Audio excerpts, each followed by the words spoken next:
Hello, everybody. It's me. Um, I really just I wanted to tell a story about my family, the background. It's like a history written before your very eyes.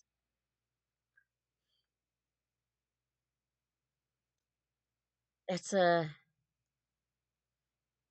sad history. Some of it's a good history. Some of it, some of it makes me angry.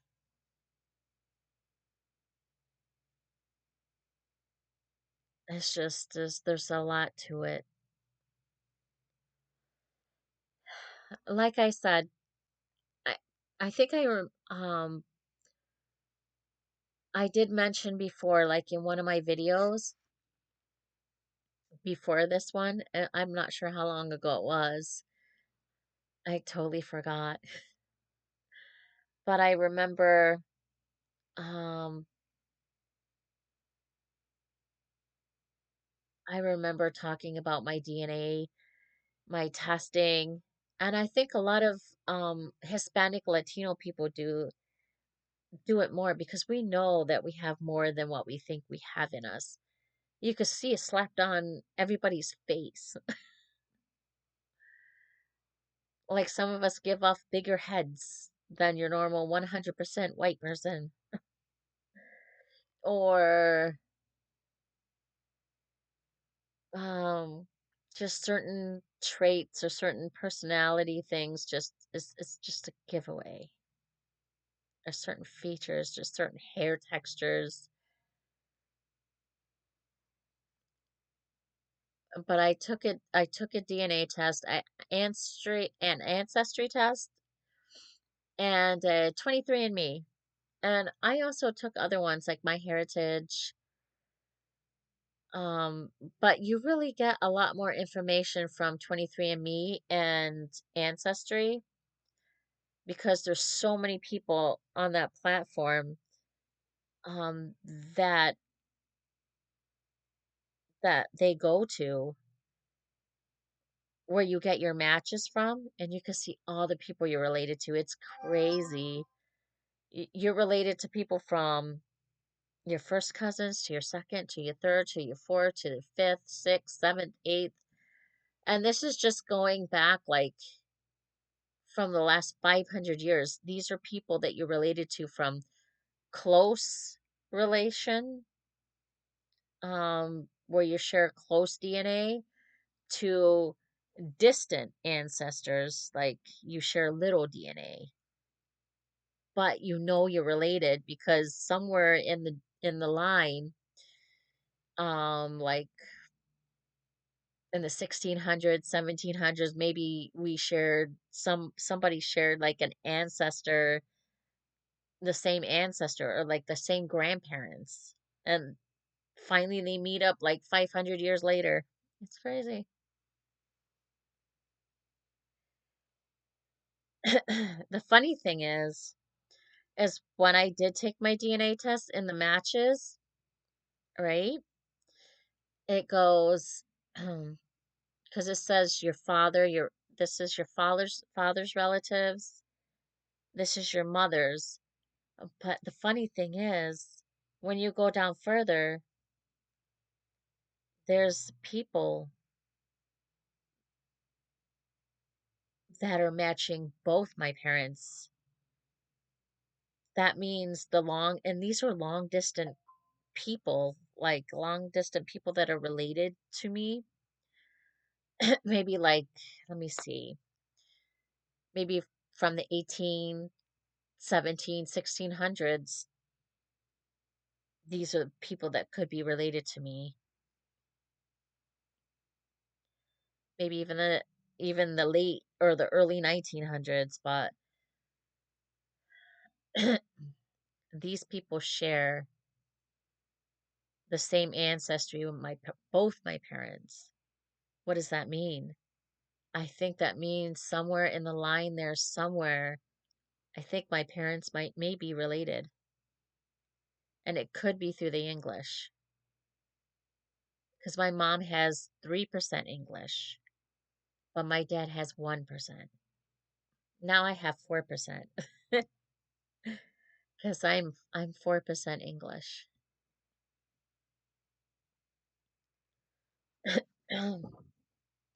And like I said, with my mother's family, on the other hand, they did not mix that much.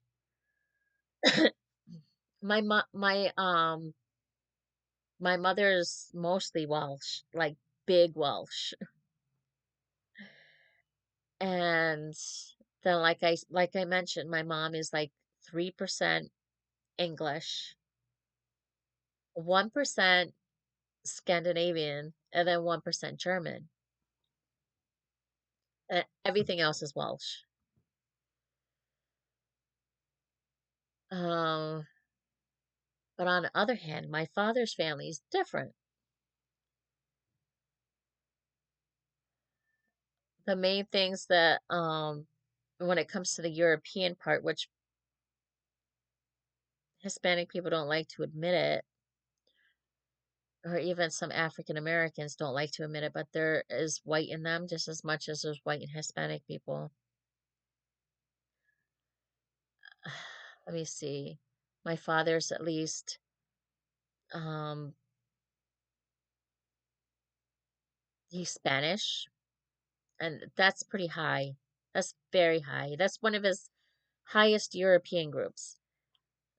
His is Spanish, Portuguese, Italian, Basque, Greek, and a little bit of English. And that's only that 1%. That one little percent.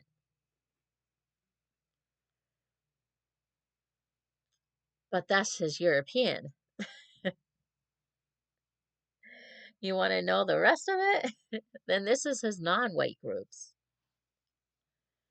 Um, my father has high indigenous. That means indigenous. If you don't know what that means, is like the original people that were here before colonization, the original um homeland to the natives, or to the indigenous Native Americans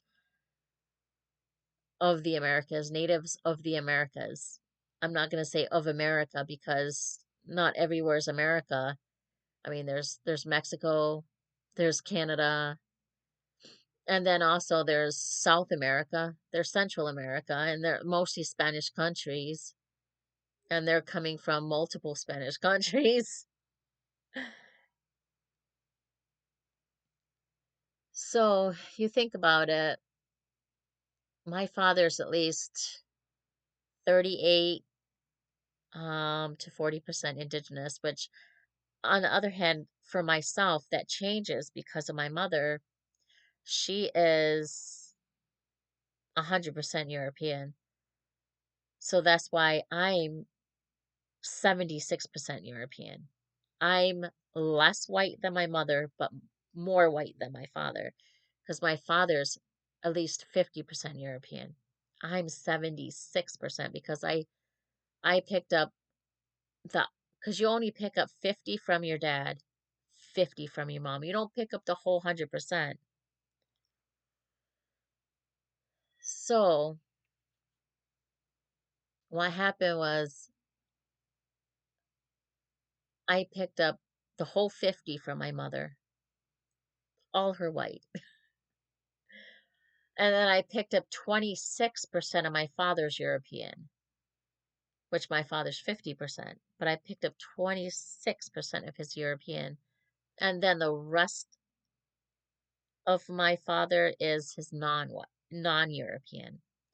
That means they're coming from other places that are people that are from African origin, indigenous origin, you know, people that are from the Middle East. People that aren't, they don't consider themselves white. They consider themselves Middle Eastern or um things like that, you know. Like I said, the indigenous in our family is high, very high. Um, and I think the reason why is because I think it was the mid 1800s or the early 1800s. I'm not sure. It was somewhere between there in the 1800s where one of our um, grandparents was 100% indigenous, and he married a mestiza. In Spanish, a mestiza is somebody that is mixed race of European and indigenous. That means one of her parents was white, and then one of her parents was indigenous.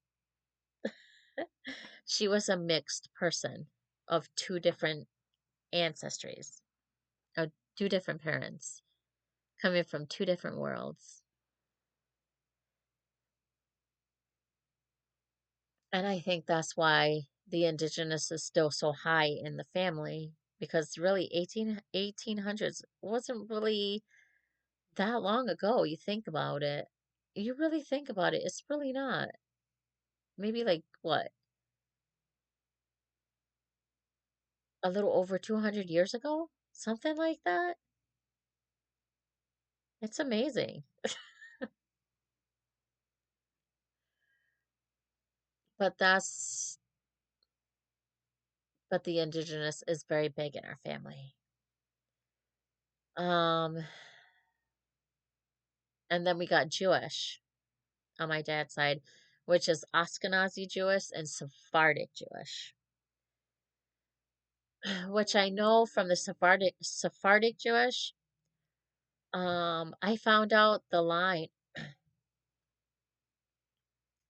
from that we descend from.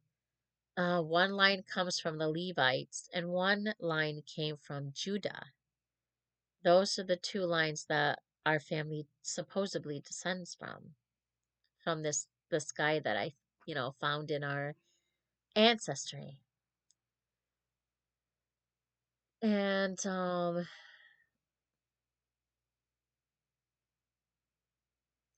then there's African.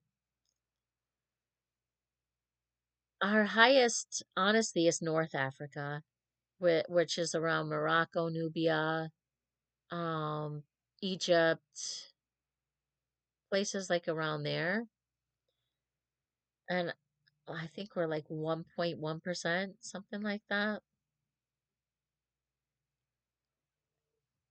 And well, for me it is because it got diluted. So I think my father might be more than me. But then we have West Africa, which is a lot of my family's carry in Nigeria and places around Ghana, Ghanaian, places like around there. And then we have our Southeast African, which is around the areas of Kenya, Uganda, Tanzania, and a little tiny portion of the Republic of the Congos. They're not able to fully spot it because mine is so small. But honestly, if I was able to, I have to really look at it. But I noticed the more older generation is carrying, they're able to spot it because there's a lot more in them than me. And a lot of it's saying Congo, like around those. But I'm not sure if boundaries changed since then, since I think the original Africans came around I would say around 1700s. If things changed since then, maybe they're thinking about borders that changed over. I don't know. But and then we have our our Turkey. We have our Turkish, and then West Asia, South Central Asia, and then we also have the Canary Island. So all these people of all these different ancestries come into one family. Some of it might have been forced, because I know some of it was forced. Sadly, it was. And honestly, I think when it comes to like the West Africa, maybe the Southeast Africa, I think we came maybe from women. And the women were treated so badly. They were only treated like baby makers. They wanted them to populate, and all these guys were just, ugh, I don't even want to talk about it, but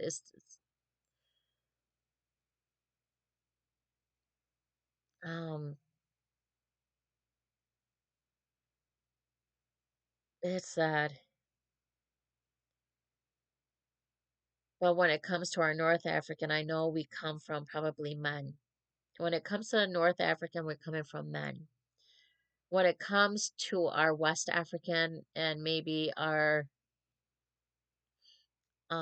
Southeast African, I think it's possible that we came from women, because I see a little girl.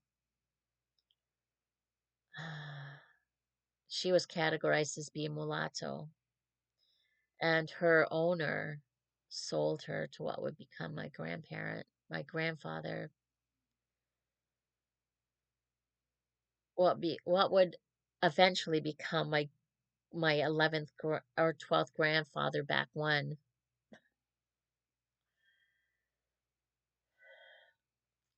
Because supposedly how it went is that she was 8 years old, and she was separated, and she was pulled from uh, her parent. And if she did come from the woman, it wouldn't surprise me if probably the master was the father. Maybe he forced herself on her and impregnated her. And the wife couldn't handle seeing his infidelities in front of her. So a lot of men sold their own children to another place, another plantation. And this is exactly what happened. And she was like a maid servant within the house. She took care of the family. She cooked. She did, all the woman stuff, taking care of the family in the house, because they couldn't get off their own butts and do it themselves. That's crazy. But she was only 8 years old. But she grew up in that house. And it would eventually be his son, Pedro. Pedro. They call him Pedro or Peter in English. Um, that would supposedly his father, Marcus, had a journal and wrote everything in it. It's crazy. And supposedly,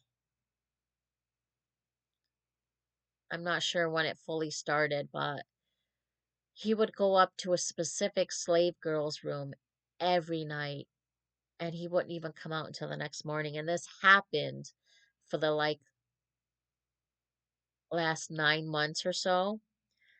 And then eventually, 9 months later, there's a little girl born, and they categorized her as lighter mulatto because now her mother's mixed already with her mother's African or her, I'm not sure if it's the mother, but I guarantee you it is the mother. And the father was sadly the master was probably the father that sold her. Um, she had a baby. They called her Elena, something like that, Elena Garza, because they went with the name of their master. They took the master's name because his name, he carried on the name just Garza, Garza. So that happened. And she was categorized, like I said, as lighter mulatto because now she's probably even more white because honestly his family wasn't dark. They had very, very light skin. So she was a mixture of her mother's mixing with her African and with her white. And then she had her father's Jewish. So she was mixed. And then eventually what happened was, I guess after so long, I am the grandfather. I'm not sure if it was a conscious thing or what happened at that time, but he let her go because back then a slave could pay for their own freedom. She didn't pay for her freedom. He just willingly gave it to her. And of course, he gave her a good comment and wished them well. Yeah. And then eventually, supposedly, she married a mestizo. And a mestizo is somebody that is mixed, like I said again, instead of a mestiza, a mestizo. A mestizo is somebody that's mixed with white ancestry. That means they had one European parent, and then the other parent was indigenous, Indian, or the red woman, or they were indigenous to this land originally. Yes, the original people of this land. So he was mixed race. And she's mixed race. So it's like mixed race people were getting with other mixed people and just mixing the genes so faster, building up the gene. Oh, right there, there's already like five in one in one. Like if they, I think they eventually had kids. So she's already three in one person. He's two in one person. So now their kids are five in one person. Look at me. I'm like 18 different things. It took 500 years to get 18 different things in your genome. That's crazy. But that is part of some of that African ancestry that I have in my genome. And um, that really upset me. Because how do you sell a little girl 8 years old from her family? And then you treat her like a servant in your house instead of being able to be a little girl. She was treated, I'm not sure how she was really treated. I hope Marcus was a good guy. And I hope he wasn't like one of those rugged, crazy men. I don't know. But that's where the Jewish comes from, is from him. He is the original one that came from Spain. But if you trace his family back to like the, I'm able to trace the family back to the Sephardic Jewish to the 1500s in Spain before they even came here colonizing. But if you go further, I can't find them anymore. And the reason why is maybe because they weren't in Spain at that time. Maybe they were the ones that were eventually kicked out of Jerusalem. They, the Jews were treated badly too. So I don't know how to deal with all that, you know?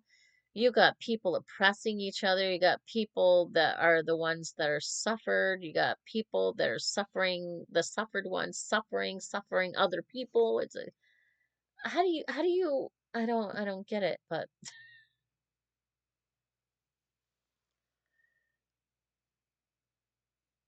and I know this another part of my family too when it comes to I was able to find two slave girls. That was one slave girl I talked about. And I talked about um I don't know what that little girl 8 years old was, what her name was, but I know she did carry the master's name, Garza. But I know her daughter was Helena Garza. And then, I don't know if her mother eventually became free or she became one of the ones that became rebellious and then ran for her freedom, and where a lot of people call I forgot what they called it, but it's where a lot of African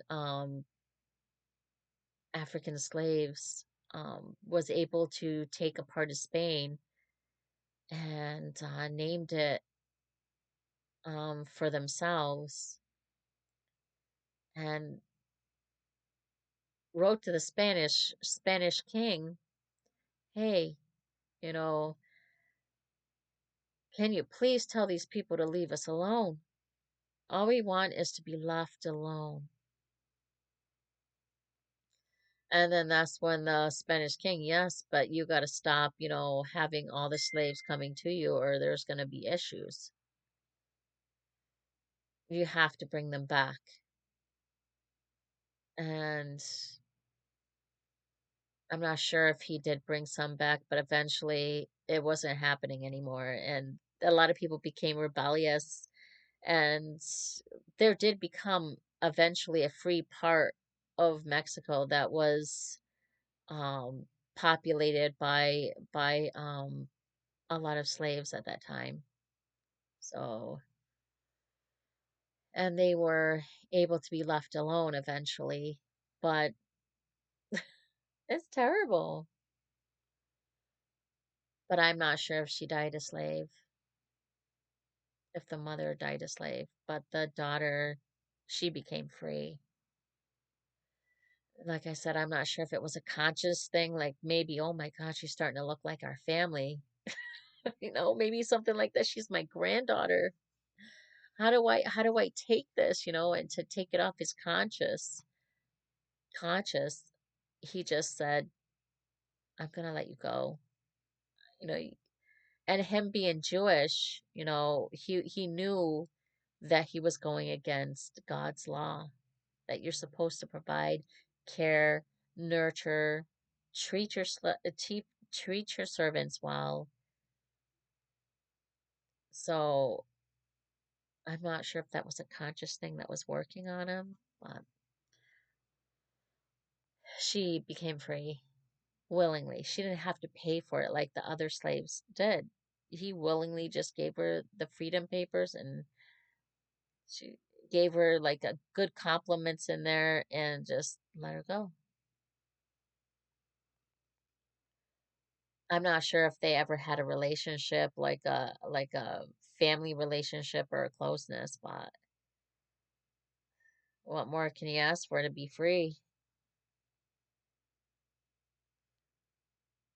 But there was this other woman, and I found a history that I never realized that we had a history, and it was in Virginia. Virginia, Virginia. And they categorized her as she was owned by George Calvert. George Calvert. I guess he was an Englishman, maybe an Englishman, something like that. And I think this is where my father's getting English from. It's like 1%. I really do. I think this is where my father's getting English from, is Mr. Calvert. Mr. Calvert.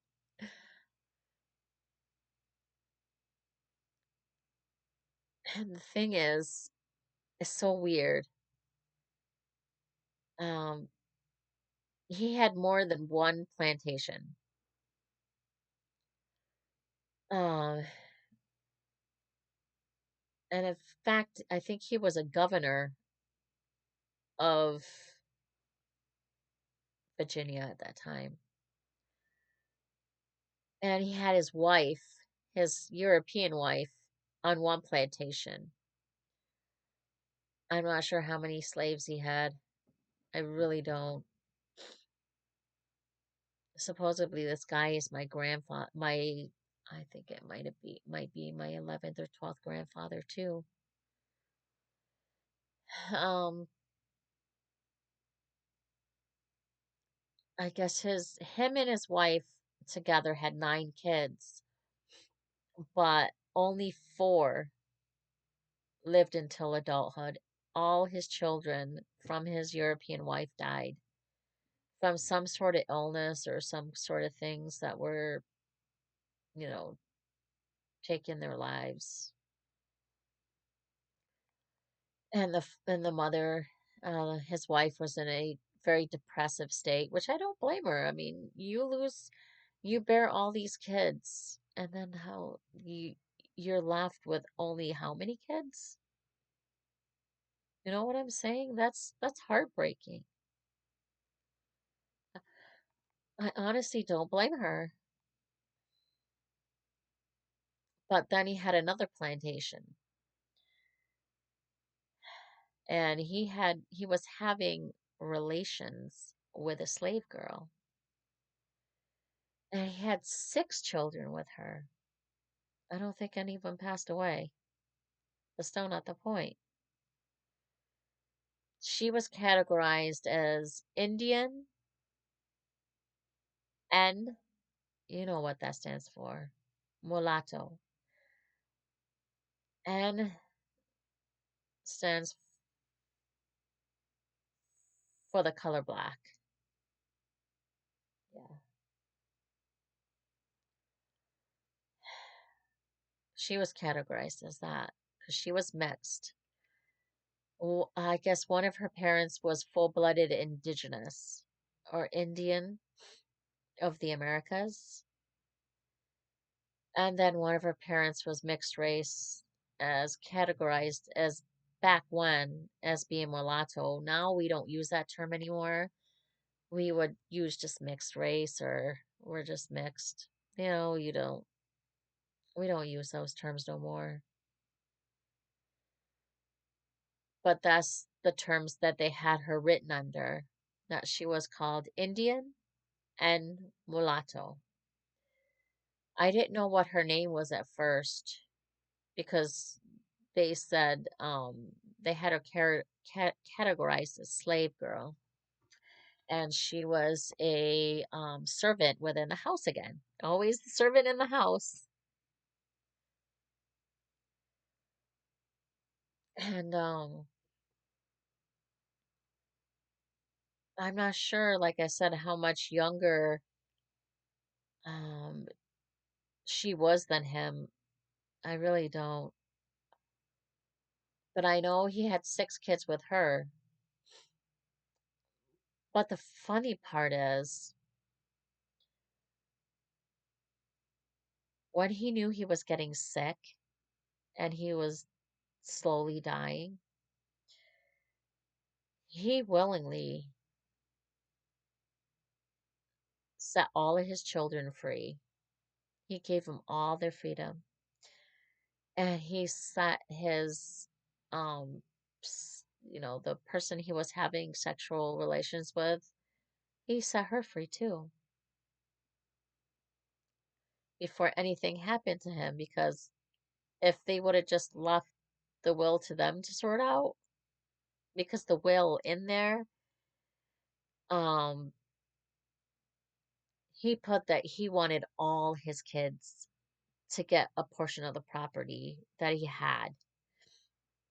That means not just his European kids, but he wanted his ex-slave children to even have property. What master does that? He must have had some sort of affection for her and for his children, even though he couldn't physically show it. He must have had some sort of feelings for them, because when he was getting sick, he put them on the will as wanting to give them property. He wanted to give things to them, but the wife, um, took, um, the significant, or the woman he was having relations with, the ex-slave girl, which would be my 11th, 12th grandmother,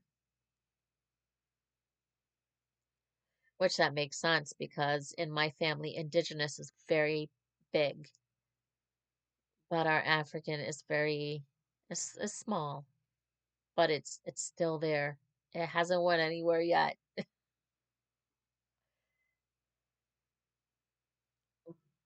Supposedly his wife took her to court to reverse the will, to say, um, that the will isn't going to go what the husband wanted. The those kids and them aren't getting a darn thing. You know what I'm saying? And supposedly the woman, when they were in court, she was able to fight in court because she was not a slave anymore. She was free. So she had the ability to go and fight, and she did it. She had cojones. She had a lot of cojones. But um supposedly the wife called her a harlot. Yeah, because of the infidelities that her husband was doing, which I understand to a point, because why the heck would you want to get married if you're going to be infidelity, if you're going to be messing around with all sorts of women? It makes no sense. It still makes no sense.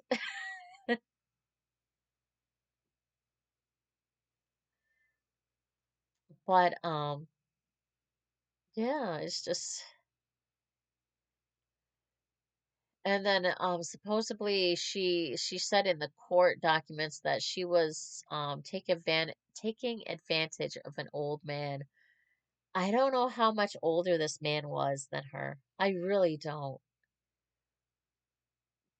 But to be honest, if a man is happily in love with his wife, why would you mess with anybody in the first place anyways? If you're married. So she's basically putting all the blame on the woman, but her husband could have said no. Get to step in, yo. I got a wife at home. No, he didn't do that. So he wanted it just as much as she must have wanted, you have 6 kids together, and now you have that much affection to give your kids property. And another thing that came up was like, oh no, she was an ex-slave. She was a slave girl, and those kids were slaves. They don't get a thing, so uh, I'm not, honestly, it only went so far in online and searching things, they want you to go right to the index. That means I would have to go right to Virginia to those to the documents and I would get the rest of it. But I'm not sure if they ever really, because it never went that far, if she won the case or if she never won the case. But to be honest with you, back then, I think um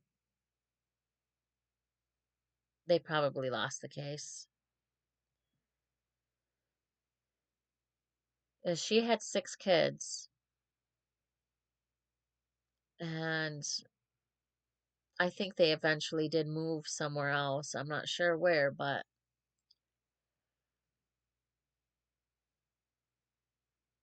and I did read some documentation about um um more generations that went further through that family. They were talking about eventually trying to go to South Africa. I'm not sure if they ever did it because not many people would accept them, honestly, because the families didn't look black anymore. The family didn't look indigenous that much any they maybe had some indigenous because if she was 50% indigenous, she was 50% indigenous, and then her mother was between her mother's European and African, and then so they were mostly like between 50, I would say 55 to 60% European. They're almost like me. And then at least 30 something percent of them was indigenous and their African might have been about maybe 10%. I would say maybe between 12 to 15% because the mother was at least 25 to something percent because it gets watered down and it gets smaller in the next generation if you mix again.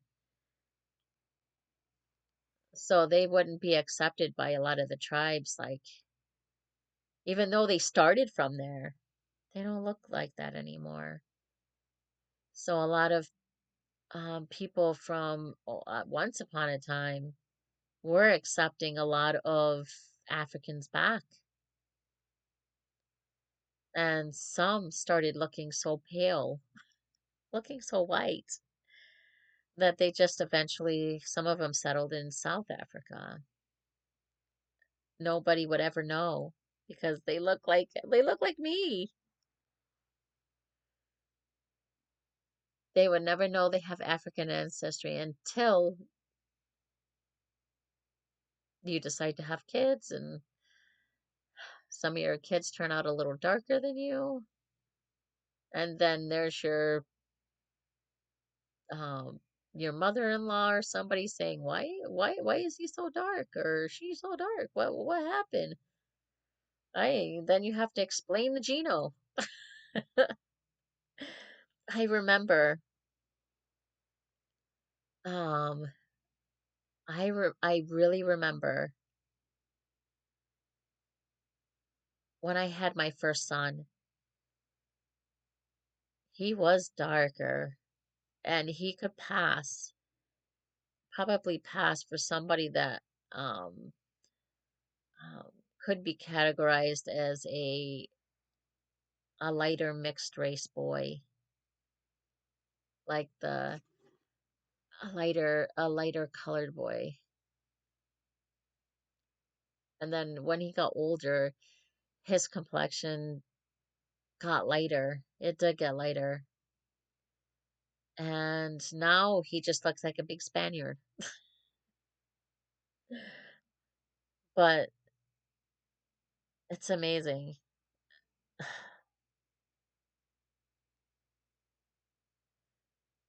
So much history. I also remember this history fact that in Mexico, I think it was in the 1800s, there's some sort of war that was going on within Mexico. I think it was, yeah, it had to be like around the late 1800s, early 19. I'm not sure. I have to look back at that, but I found out that they were picking up all the soldiers, the big men soldiers, were picking up little boys to fight in their war. And I'm not sure if it's a cousin family that's related to me or something like that, that supposedly their mother, every time the soldiers come around, she would hide her sons on top of the roof where no one can see them. So as soon as they left and they were far distance, she would tell them, okay, it's time to come down now, but in Spanish probably. But sadly, there was this another time that they came around that they didn't get up on that roof fast enough. And there was no hiding because they came too fast and they were seen. They knew that she had children. They knew that she had sons. One son was about, I think one was about 11, one was 12, and one was 10. Okay. And she had two girls. They didn't want the girls, they wanted the boys.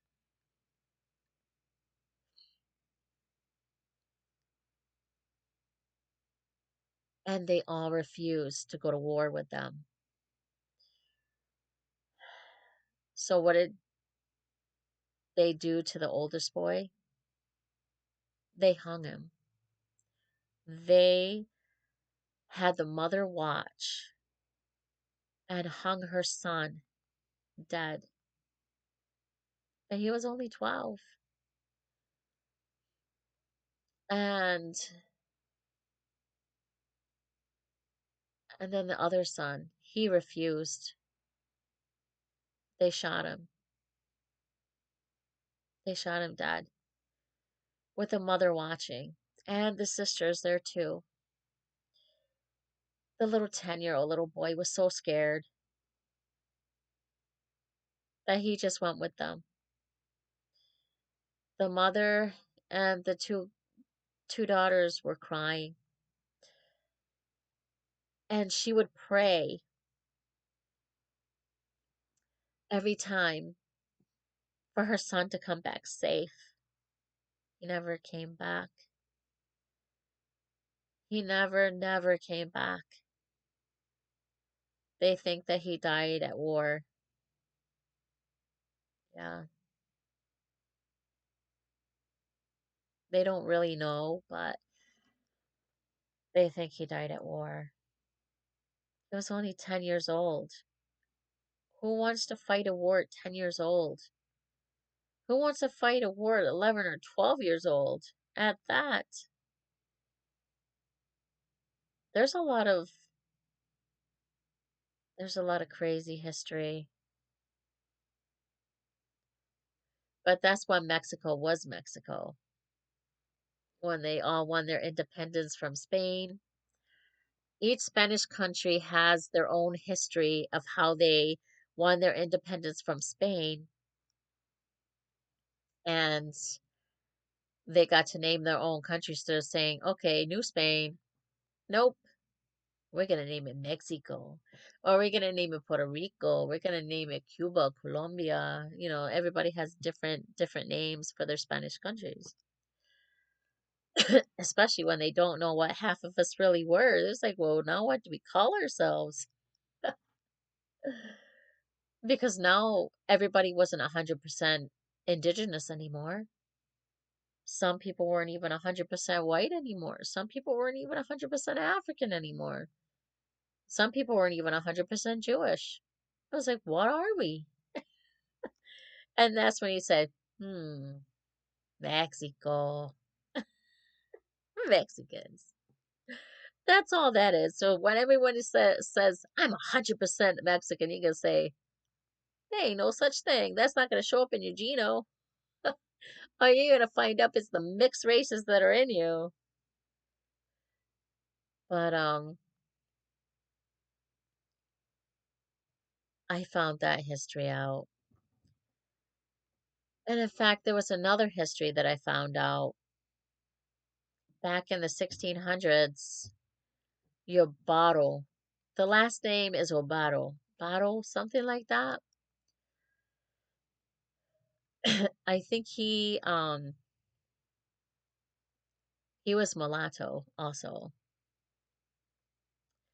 He might have been a slave. I think he might be one of our family grandparents back when too. Or maybe like 11, 12 generations back, something like that.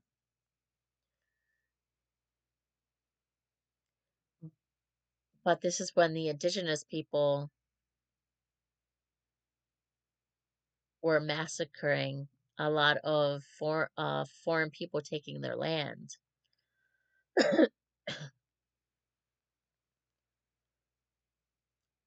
And the indigenous people usually took, or they say stolen, people that had something unique about them, something that set them different and apart from their own people, a strength or a wisdom. And they saw that within them and they knew they could make them into warriors. Not just warriors, but maybe eventually part of their family.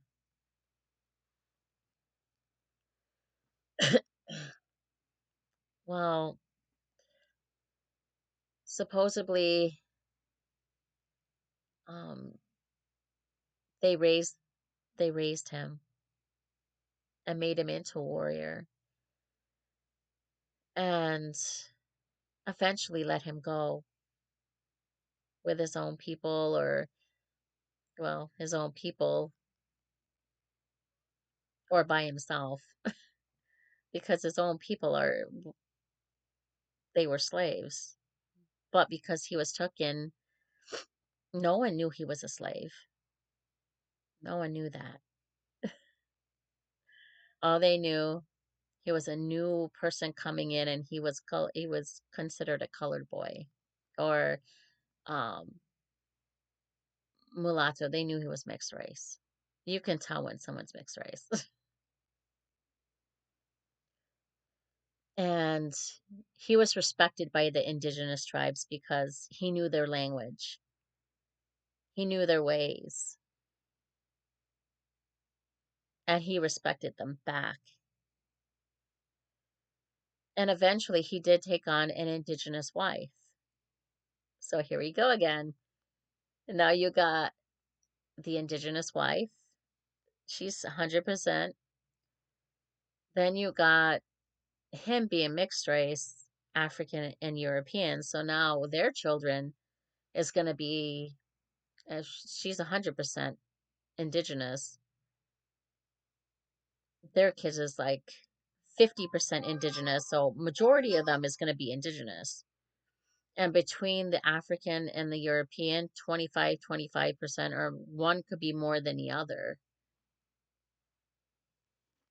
So the kids were at least 50% indigenous to between the white and African.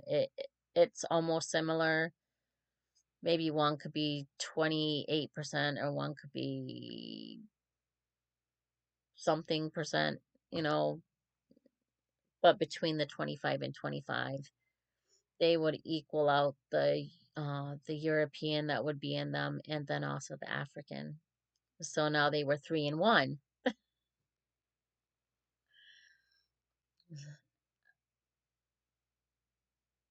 But there was a lot of, and they do say that we come from, that we have a rich history, a very rich history, because we may also come from kings and um, high status people, very high status people of of probably their they call them, I shouldn't say, but it's like bastard children, children that weren't born to his wife but are born to the women on the side. You know what I'm saying? So they were considered illegitimate children. They were illegitimate. That means because they weren't married, and it was considered a adultery. You were having children, having sex with another woman outside the marriage bed. Hello. So they called them. So I think we pretty much come from that. We come from a lot of that's why a lot of us, we didn't inherit like all those riches and all that stuff. But we still carry some sort of geno. I don't know if it's good or not. But there's a lot of history that it's some of that history makes me upset because how do you sell a little 8-year-old girl? How do you do that? And you sell him to another master because your wife couldn't take your infidelities in front of, you know what I'm saying? Ah, and then she's stuck as a servant. And now my grandfather becomes, uh, and my grandfather was probably the Spanish guy that sold her his own daughter to what would eventually become my 11th or 12th grandfather. So he's probably my 13th or 14th. Oh, jeez. So it's like everybody was, some of it was forced, some of it was not. Like I said, I mean, like George Calvert, it seems like he had some sort of affection, some sort of a real natured affection for this woman, and she had something for him from him. And he had something for about his children. He wasn't gonna, he wanted to give them property. He wanted to give them things, but his wife stopped it. I'm not sure if it if the will was I'm sure this is where she tried to contest the will. Say, nope, it ain't happening that way. Yeah, I don't know what. I know there were some doctors in my family back when. Doctors, actresses, actors. That doesn't surprise me. A lot of people are good with their hands, like drawing, artistic, so artistic. You see some of their artwork, and this is what I'm saying. It's like if I can find documentation from family members from back when, from the 1600s, and they made some drawings, that would be awesome if I can find them. Because I know that's in my family. That artistic, ability has got handed down even till today. My father's good at with his hands building artistic work. He draws awesome. He's 70 years old and he's still building. God bless.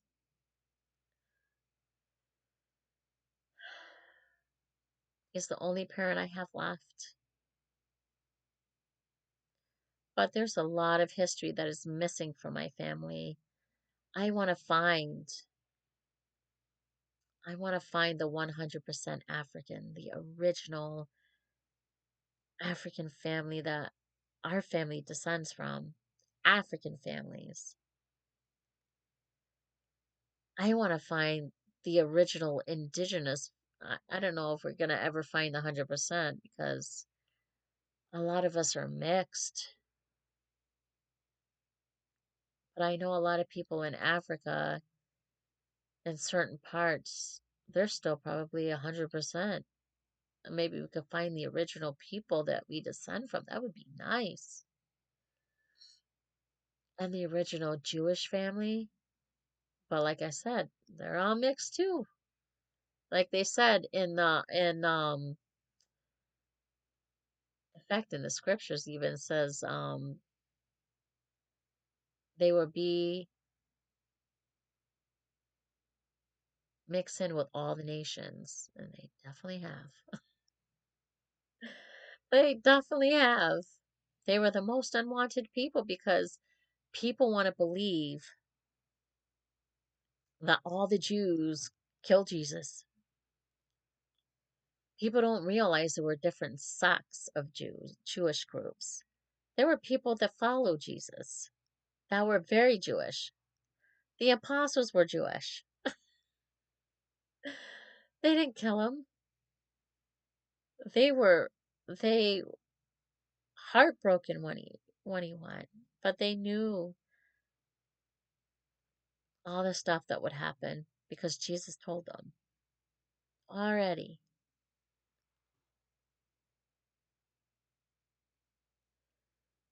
So it was just the Pharisees. The Pharisees were the ones um that tried to get Jesus killed.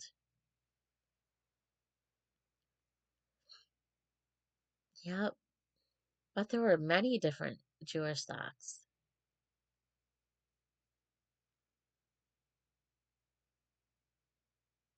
And they're the ones that followed Jesus too. They didn't kill him. Poor Jewish people are getting blamed for doing that. It's not all of them. No,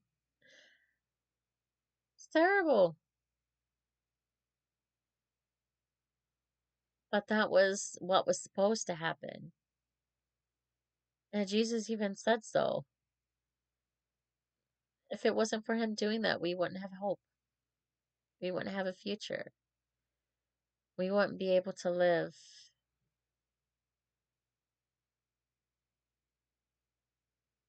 in perfection when that time comes. That hope that is promised in scripture. So,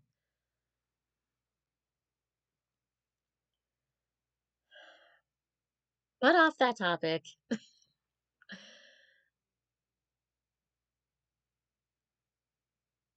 is, and for my mom's family, I of course, my mom's family's all white, European. Um, they are definitely very European.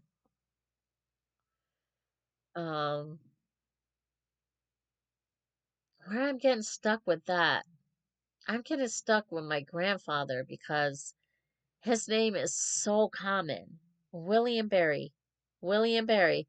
There's like thousands of William Barrys. Which one are you? All I know about him is that he was a photographer person. He took photos. He loved taking photos. I'm not sure if he made a living out of doing it. Maybe that's why we love doing that. It's the thing there. I love taking photos of something beautiful and then you could turn it into something even more beautiful. It's awesome. All I know is that my grandmother married him. His name was William Barry.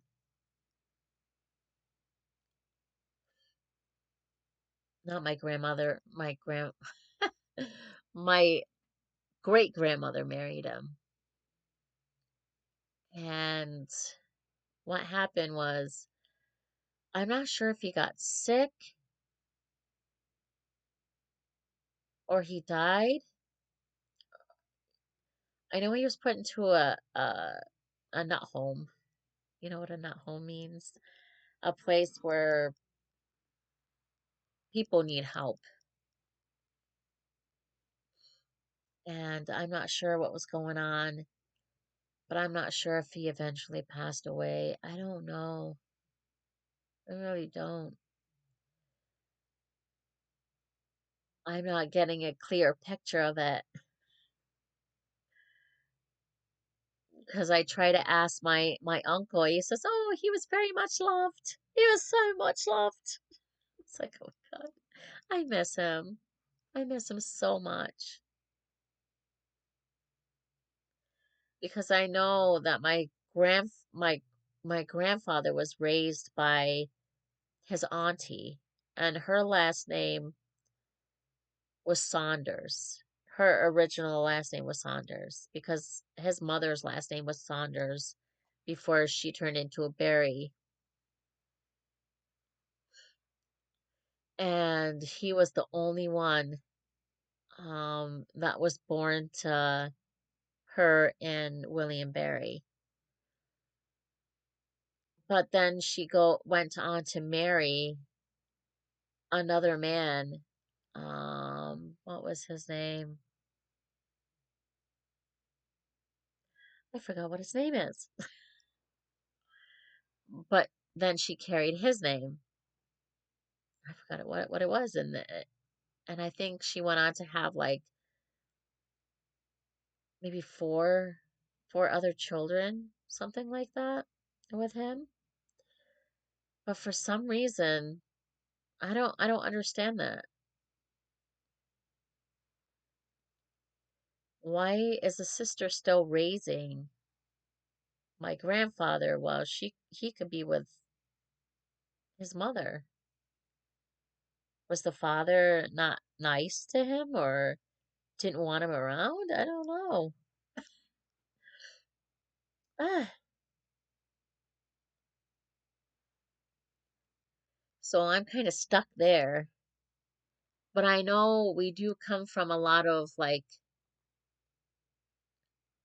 a lot of knights and that were in England and uh, a lot of bastard children from the king, probably like that. And same with my dad's side.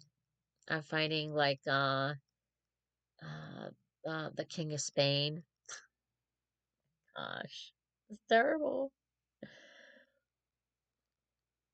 But I don't think we came from that. Like I said, that we came from. That's why we were like just common people today. Even a lot of kings back when some of them gave up their throne for love, just to be happy. Yeah,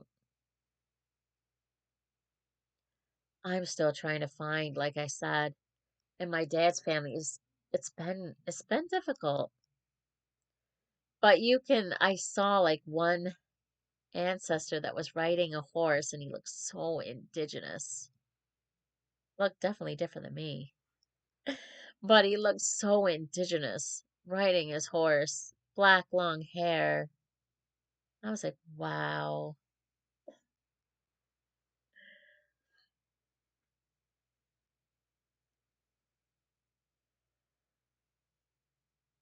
Yeah. You know what would be nice? If other people can share their ancestry with everybody. You know what I'm saying? Like tell stories of family members because that's really a history fact. That's like history before your very eyes. That would be nice to have somebody put other people's history and make sense out of it and see the common, trends, the common thing that was going on at the time, especially if you're indigenous and you have that mixed ancestry. Wouldn't you want to know?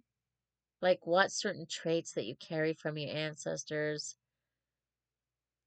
What kind of traits do you still have that they could have passed on to you?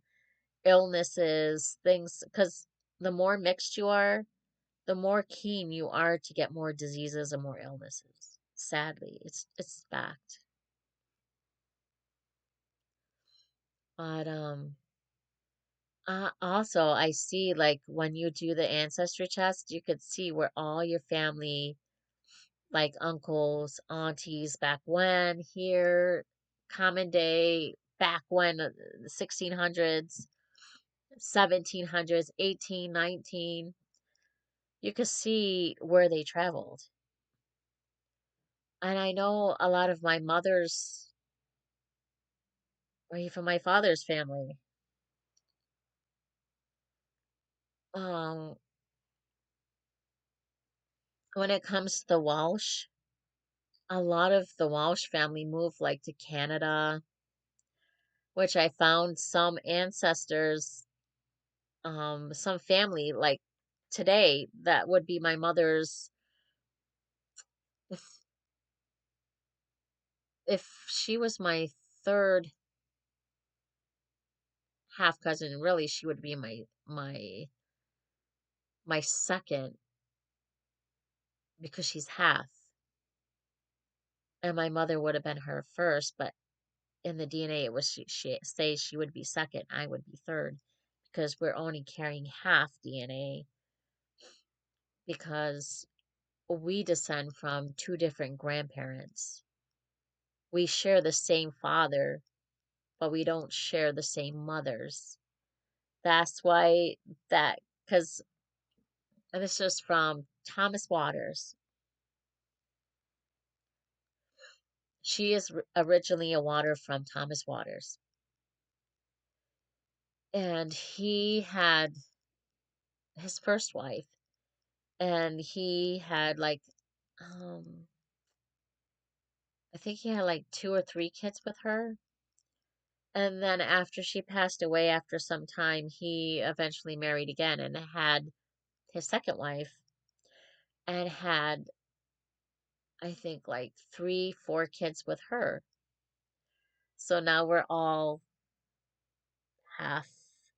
You wouldn't carry like the whole geno that you would carry with a full cousin. Instead of a half cousin, you will carry a small portion that makes you look like you're further back related when you're more closer, really, because you're only carrying half of that gene that we carry from Mr. Waters, but we're not carrying the mother genes that are the same. So, but I found a lot of them went to Australia, ten, Tasmania, Tasmania, New Zealand,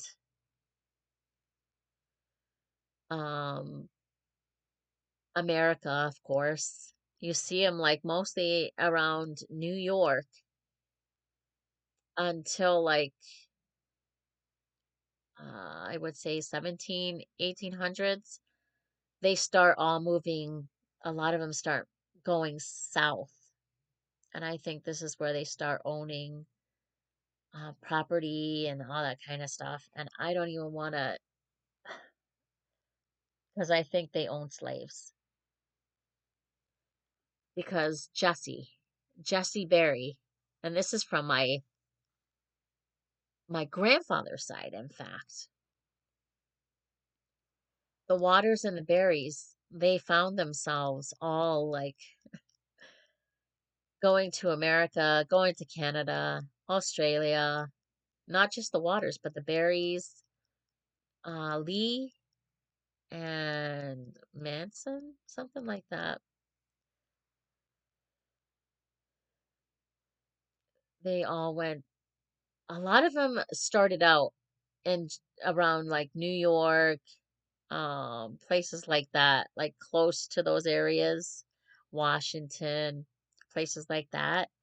And then eventually, like around the 17, I would say like 17, 1800s, a lot start migrating to the South because they start owning property. Because there's someone, a history of a guy named Jesse Berry. I respect this person. I don't respect his family, which is probably my family back when. It wouldn't be a close relative to me at all. It wouldn't be a close relative. It was like an auntie or an uncle back when that branched off and migrated. It wouldn't have been my immediate family because honestly, my mother's family didn't even leave here until she left here. And that was in 1975. And she eventually married my dad, and here I am.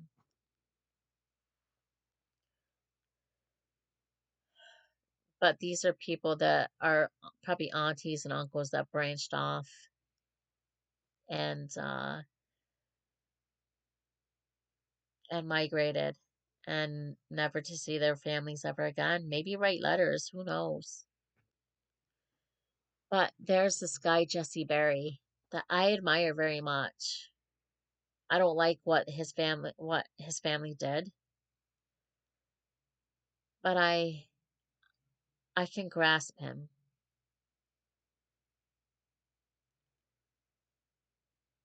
I forgot what plantation he they owned, but the father, when he passed away,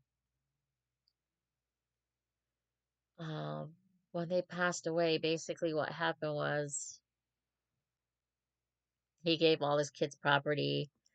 Of course, all the slaves they owned went to each child. Jesse Berry was very deep into the scriptures, very deep into the Bible. He started to research the scriptures so deeply that he realized the acts of slavery, the way it was being performed was against the laws of God. So you know what he did? He freed all his slaves. Yep. He gave them all up. He freed them. And he worked the land himself and his kids. Because in the scriptures, I'm sure he was looking at the ones where it says, when you work hard with your hands, work them to the full, good work. I'm sure he was looking at that. And the way that a lot of slaves were treated, he did not like. I'm not sure what kind of stuff that he saw growing up when it came to all that in the house that he grew up in with his father. I don't know what kind of man he was either. So,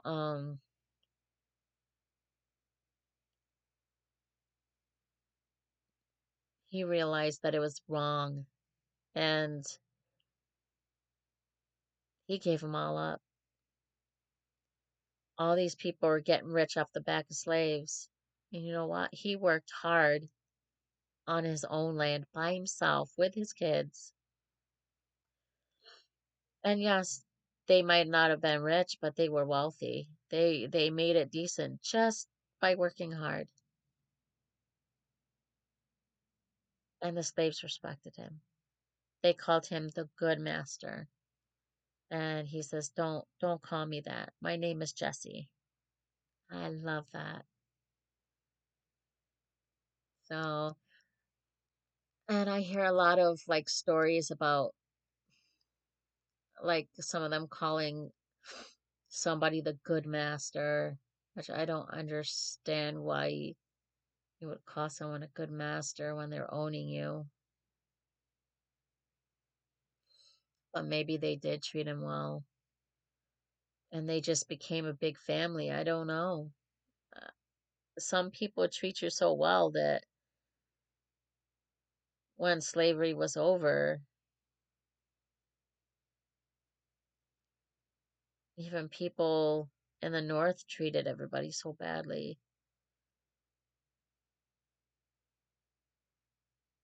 But and there was another guy on my dad's side, in fact. I think he owned a lot of land and all that kind of stuff too. He was a sergeant. I'm not sure if he was just a cousin family or something like that. Possibility. Or you know what? He could be a grandfather. I I forgot what his name was, but I remember the story. He's another one that dug deep within the scriptures, wanting to know that truth, wanting to know those facts. And when he came back home with all the knowledge that he gained, um, he got into the house. I'm not sure what kind of things that were up on the walls or what kind of stuff they had. He goes, "Take down the idols. Take down the idols, please." And the wife thought he was sick man because he was different when he came back. He was more of a loving man, telling him to take down all the idols, which I'm not sure what kind of man he was to begin with. But it really got to him that all these idols were up on their walls or hanging around. He says, "Put them away, trash them out, you know." So the wife thought he was very sick because he wasn't acting himself. But it's just because he realized, I'm not sure what kind of stuff he had up. I'm not sure if they were indigenous stuff or maybe they were like Mary or the cross or things. It's just no idols at all. You're not supposed to be doing nada. So that's that's what he did. I'm not sure if he ever owned slaves. I don't think so. There's a lot of people that everybody says, all white people own slaves, but I see in documentation that there were also Africans that owned slaves. Indigenous people even owned slaves. Even slaves themselves, after they became free, some of them owned slaves. The thing is that some of them only bought their family members from the master if he was willing to release them to him or to her. And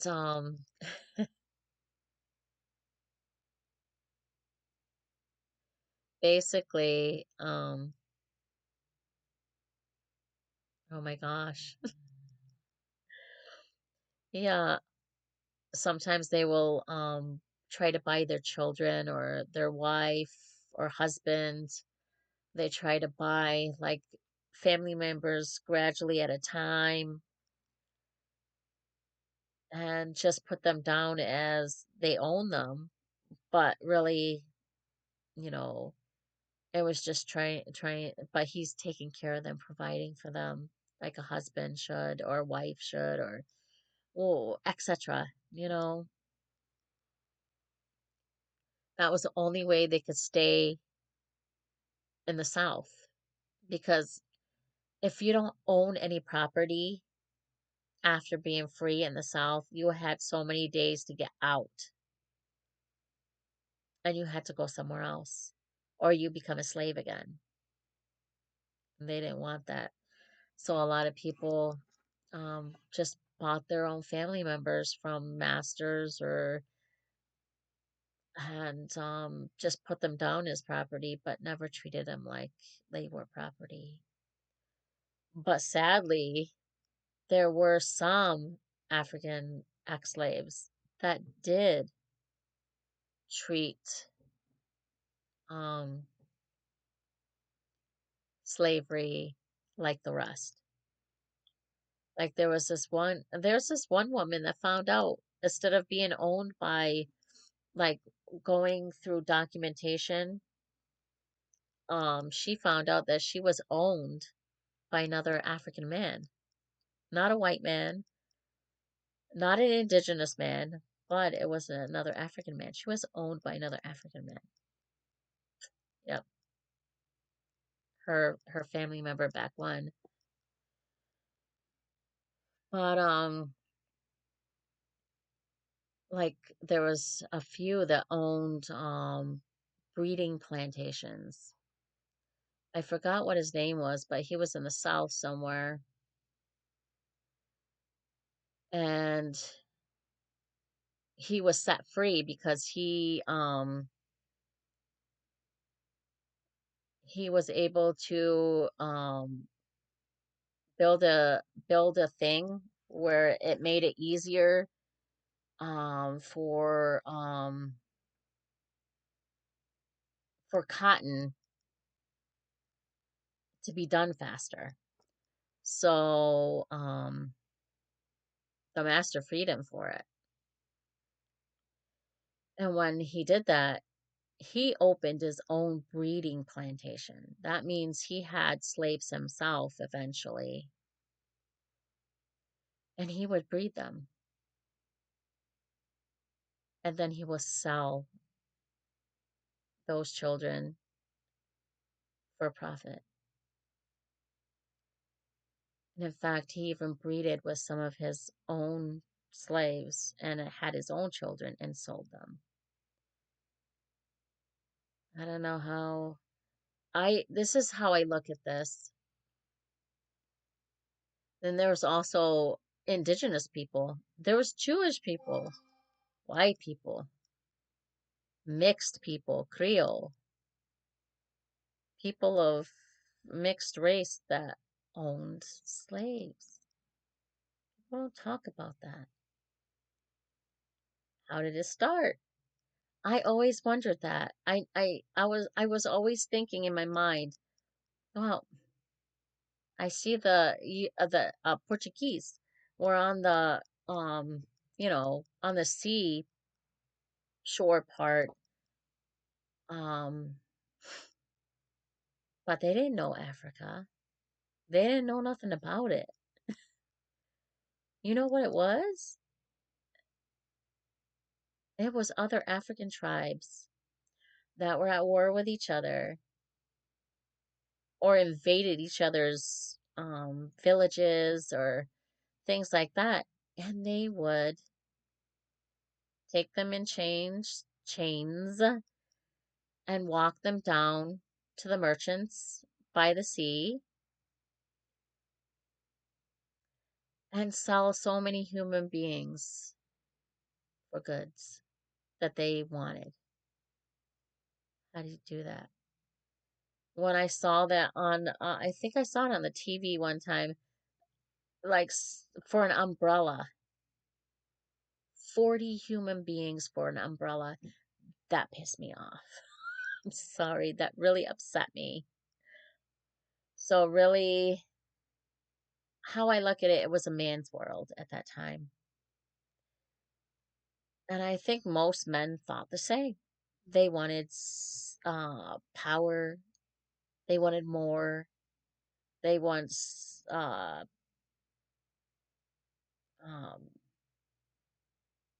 they just wanted to be on top. And it wasn't just white men, it was everybody. Everybody was involved.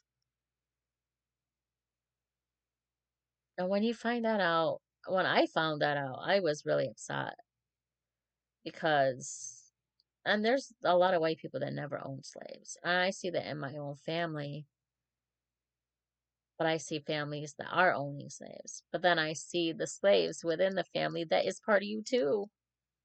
How do you, and not just that, natives were slaves too for the longest time with Africans. But eventually, when they were dying off by the numbers, they wanted to somehow preserve them. So they, around what? I think it was the late 1600s, maybe into the 1700s, that they finally let them free. But um, because how the Spanish king put it, what what one what two Indians can do is what one African can do. They made them out to be superhero or super, like they can't. A lot of them were dying from the heat, overworking, thirst. It was terrible. But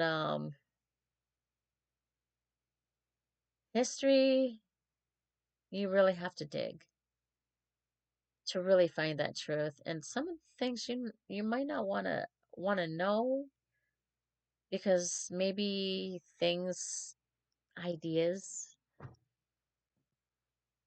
you know, what you were raised to think might not be what it is.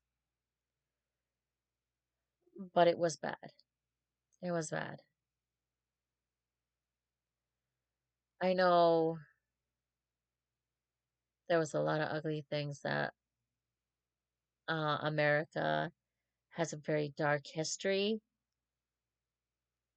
and you can see that within my family from my dad. I look at the family history, I think some of it's pretty sad, and some of it makes me angry, but at the same time makes me proud, but at the same time makes me upset, and disgusted.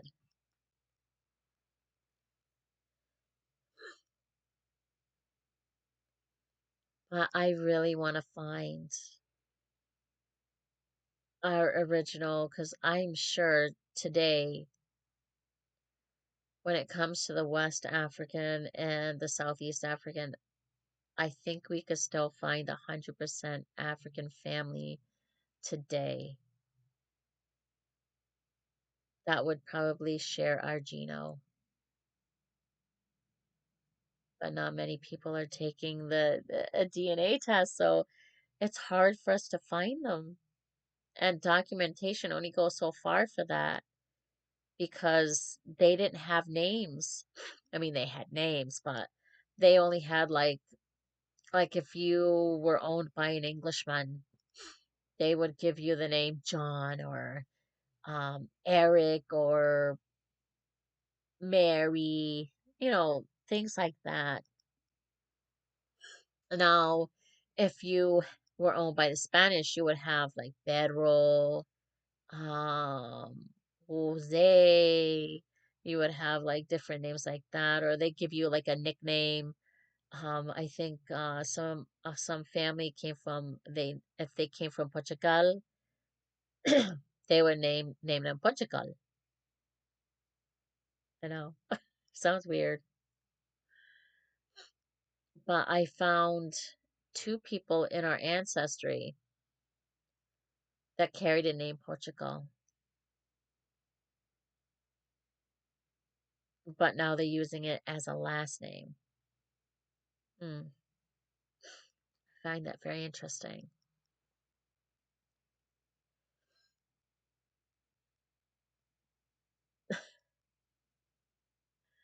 There's so much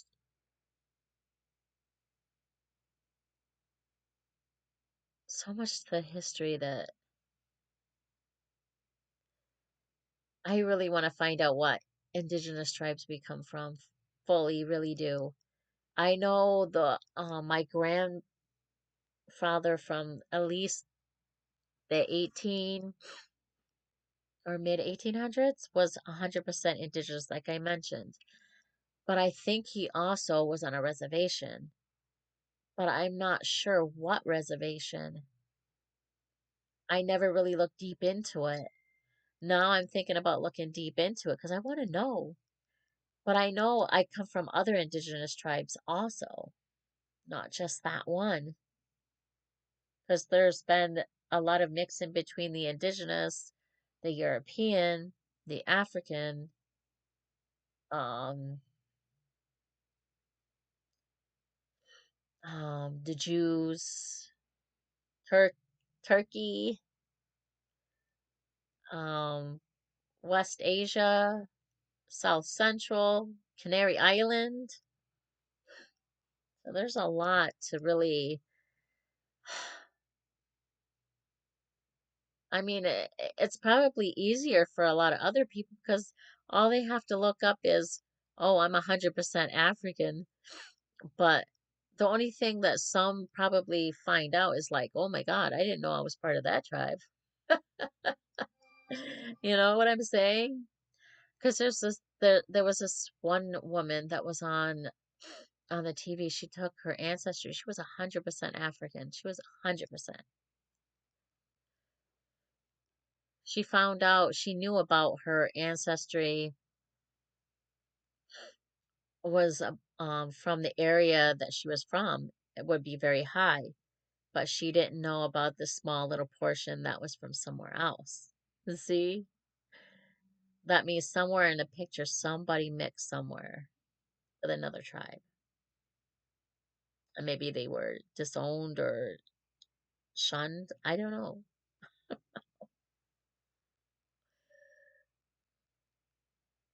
But I know there was a lot of infidelities in our family because they would have their wife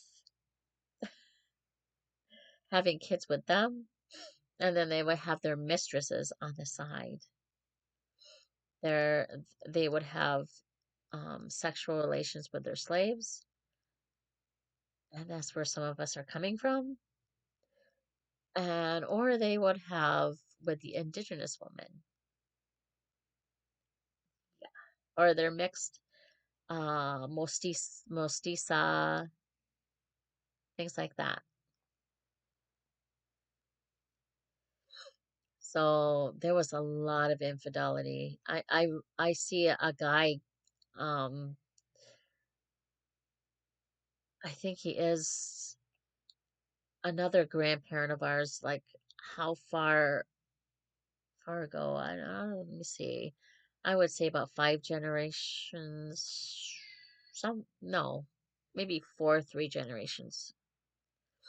He he was married 6 times.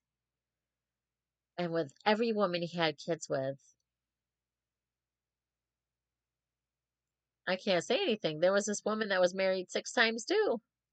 It was like they were definitely, but I did see like actresses and singers and a lot of people with talent. But a lot of us do come from high status people that were originally high status before colonization, because the indigenous come from tribes just as much as the Africans come from tribes. And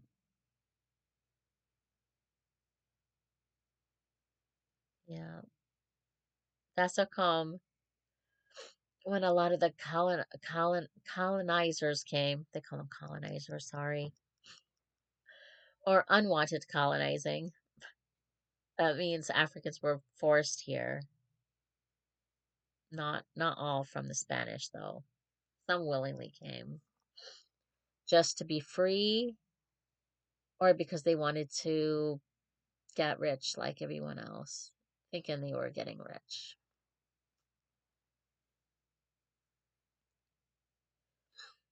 But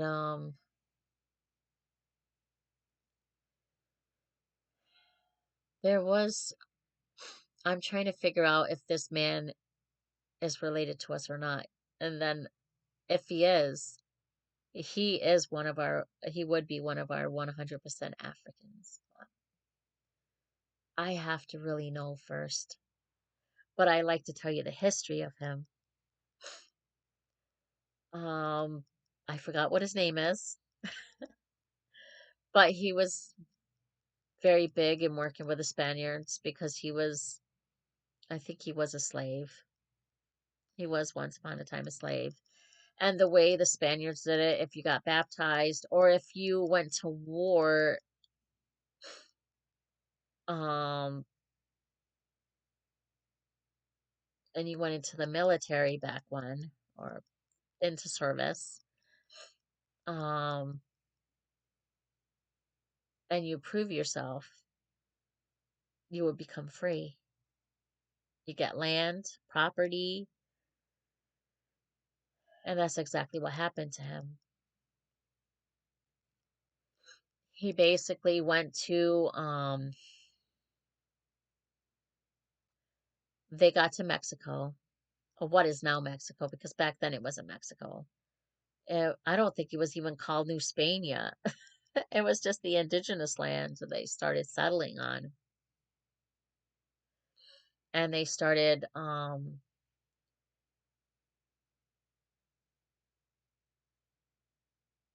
they went to this indigenous place of their home. And sadly, it's like Montezuma. He's very known here as one of the big indigenous guys. He was sacrificing people with their blood. He was cutting off their heads and rolling their bloody body down the stairs of what is, it looks like a pyramid. Yeah. And when they saw that, they started to attack. And this guy was part of, bringing down Montezuma and all their doings. So eventually they took their home from them. They slaughtered a lot of the indigenous people. And they eventually did away with Montezuma because he sacrificed one of their soldiers down the down the pyramid thingy to their gods that they worshipped. So they were furious with that. But eventually, when that land wasn't theirs anymore, when he wrote to the King of Spain and he proved everything that he did because he even went to other Spanish countries like in South America, Central America, conquering indigenous tribes left and right, killing them, slaughtering them, taking their land. But it was the only way to be free and the only way to get what he wanted, basically.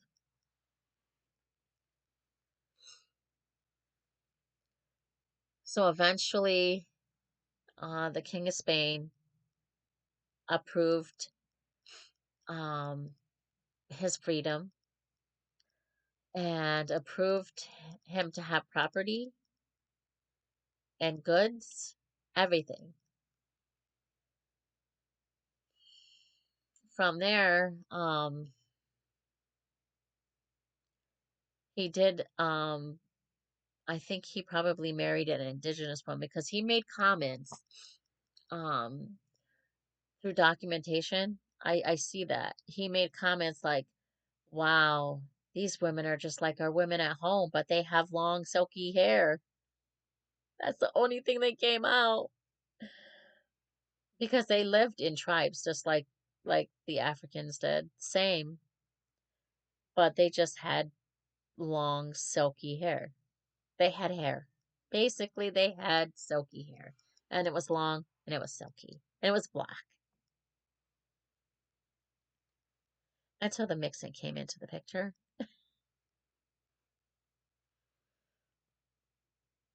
Um, and supposedly he was marrying his children off to the Spanish and the French.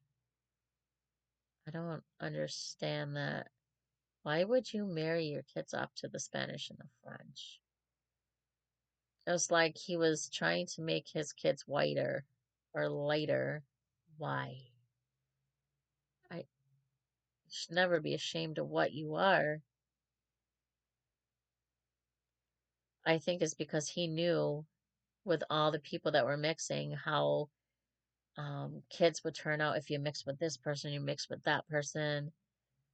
It's like they were experimenting. They were experimenting, I'm telling you. Because remember when I told you the story about when the king of Spain took the other part of Spain back and exiled all the Muslims and people practicing Judaism out of Spain, even though they all didn't go, supposedly. I don't think they all went, but I think the majority did. And there was a lot of people had to convert. So if anyone was, like I said, if anyone was found out, they would be burnt at the stake, burnt alive.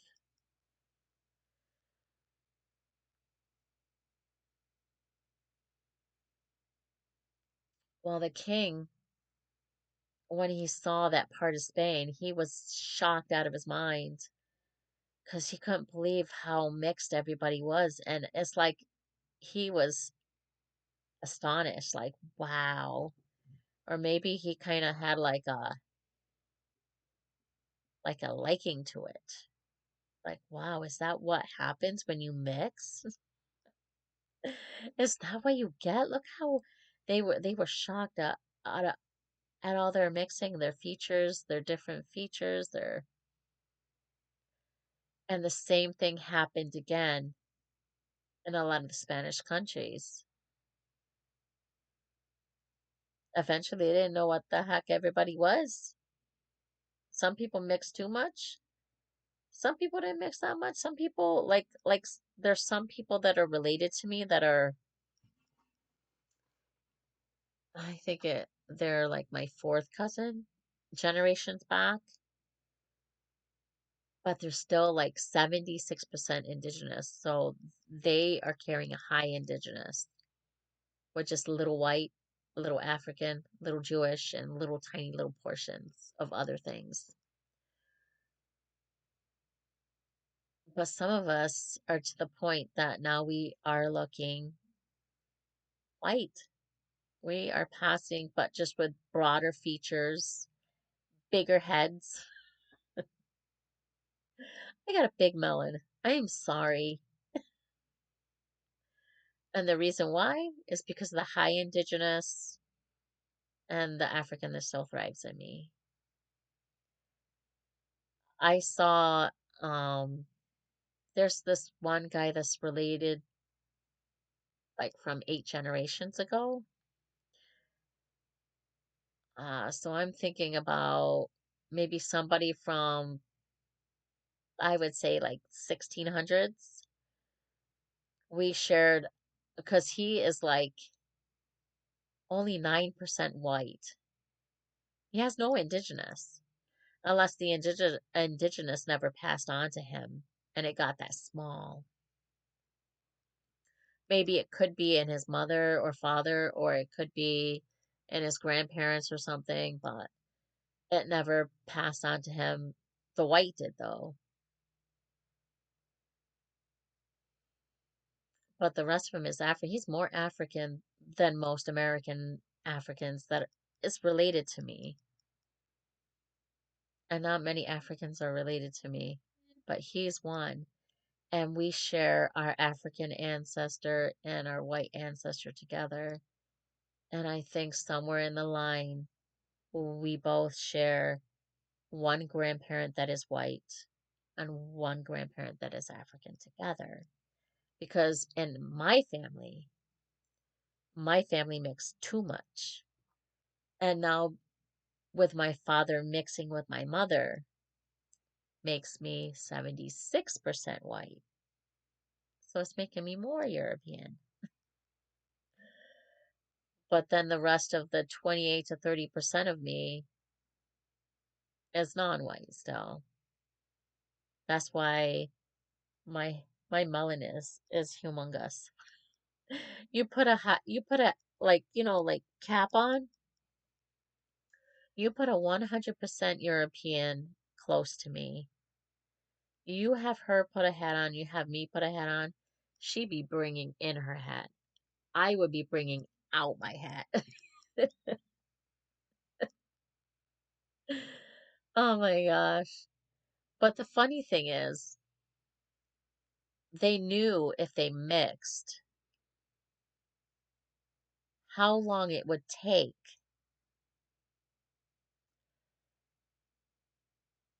for every generation that just kept mixing with European. It would take 10 generations, supposedly, to just be full white again, to have everything else disappear. But the funny thing is, on that account, is that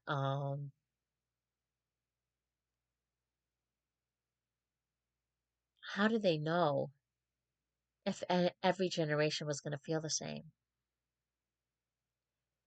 And that is fact because to this day, I'm not even 100% European. I'm at least 76% European because of my mom. And I took 26% of my dad's European genes. And then after that, I picked up his non-white. So it's very interesting how the DNA works, especially when you mix and you mix and you mix and you just don't stop. Eventually, what you become more of, that's the identity you start to take on, different from your ancestors way before you.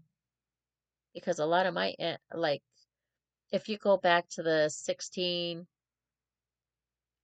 17 up to the 1800s, you see people being categorized as um, rugged brown or dark brown or medium brown, light brown. And then eventually, when you get to the 18, maybe late 17 into the 18, 1900s, people start getting lighter, where they start getting categorized as passing for white or yellow. They call them yellow because they're not quite white yet, but they're almost there, but not quite. They call them yellow or light brown or medium brown. And then eventually, like my grandmother, she's like I would say a light brown. She's about like Mariah Carey, maybe a little lighter than I'm not lighter, darker than her. Not much off. So it's more of a lighter brown because I think Mariah Carey is a little bit lighter than my grandmother, honestly. But something like that. And you can still see in her hair, but you can see all her mixing in her, but I see in some of her pictures her hair is like You don't get that without, and it's very curly and tight, like tight curls, but not like to the scalp, but to the point where it's loose, but it still like goes, you know. I was like, that is definitely has some African ass. I didn't know how deep it was though. So it's really it's I think the North African is higher, like I said. The North African is higher, and then it's the West African, and then the Southeast African is smallest. But um it's so weird. I think the last African ancestor might have been around the 1800s, and that's it. After that, everybody's just mixed, like mixing with European and um, with other mixed offspring. So that's why the family did eventually and somewhat get lighter.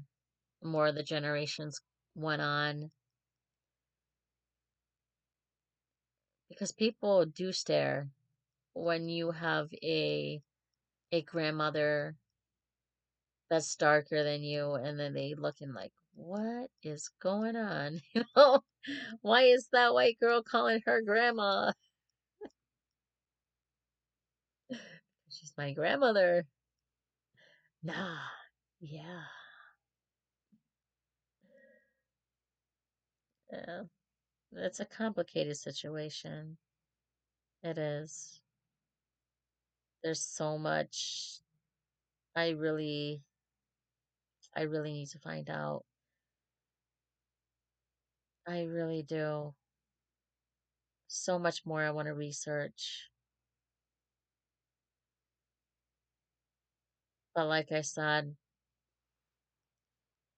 I was able to, I know a lot of my dad's family have been sergeants and generals and all that for the last, when it comes to the colonizing, for the last thousand, I mean, the last 500 years. It could be more. But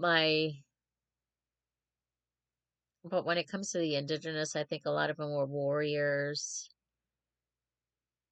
um, pretty much high status people that were pretty much in charge. And even today, a lot of people that are related to me are still like governors, mayors, and things like that. Um, I don't ever want to do that too much, and I don't want to be part of all that political stuff. Not for me. But it would be nice if you guys made comments and you guys could put some of your um like history facts, and who knows, maybe some of us could be related and we don't know it. Who knows? Believe me, the world is more smaller than you think it is.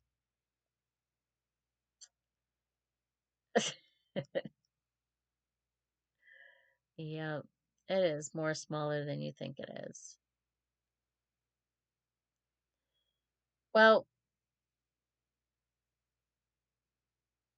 have a nice night, guys. I hope you got something out of this video. I mean, it was more about history facts, or things that I was trying to grasp and find out. Maybe you guys could give me some information on certain things. Um, but it's interesting. It is. It is just, it is amazing. Well, thank you for hearing me out, and thank you for just being there, just listening. Somebody to talk to. I really just wanted to get it off my shoulder because I've just been crazy on that stuff. I really want to find out. I want to find out so much more. Yeah. Thank you. Adios, guys. Adios. Have a good night.